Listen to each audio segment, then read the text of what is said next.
Jon Jones versus Stipe Miocic. Who's going to win this trash fight? Well, before we talk about who's going to win this trash fight, let's take a look at their latest performances in which Jon Jones fought Dominic Reyes, in which it was a very close fight. Both went back and forth, both had some great shots and kicks until Dominic Reyes started to slow down. Jon Jones took control of the later rounds, and obviously Jon Jones ended up taking it by decision. And still! And after this, Jon Jones went on to fight Ciryl Gane, in which Jon Jones got Ciryl Gane in the guillotine and made him tap in round one. And he's putting pressure. Let's take a look at Stipe's latest performances, in which he fought Daniel Cormier for a third time, in which Stipe dropped Daniel Cormier in round two. Big right.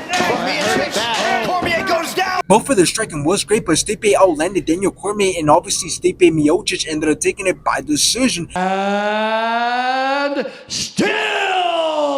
After this, Stipe Miocic wanted to fight Francis Ngannou, in which Francis Ngannou landed some great shots in round one. Francis Ngannou then dropped and knocked out Stipe Miocic in round two. And leave these big openings. Oh! Nice counter right from Miocic, who is now down and out. Now let's just roast Jon Jones in this fight because Stipe Miocic is 42 years old. Meanwhile, Jon Jones is 37 years old. And Stipe actually said that he's been firefighting while training for this fight. So that automatically tells me that we're not going to get a good fight. On top of the fact that Stipe's last win was back in 2020 and his last fight being in 2021 against Francis Ngannou, I mean, you just heard it. He got knocked out. And as for Jon Jones, well, he's been making himself look like a clown recently because he said that he's willing to vacate the heavyweight title to fight Alex Pereira for the BMF title. Of course, he will have no problem vacating the heavyweight title since that will mean that he will have to defend it against Tom Aspinall. And the reason why he said that he prefers to fight Alex Pereira over Tom Aspinall is because he said Alex Pereira has a bigger name and has accomplished more in the UFC. Meanwhile, Tom Aspinall hasn't, so he doesn't want to gamble Tom Aspinall making a name off of him. But that's just stupid because Jon Jones has been doing that his whole career. Big names and champions had to put their career and legacies on the line against Jon Jones.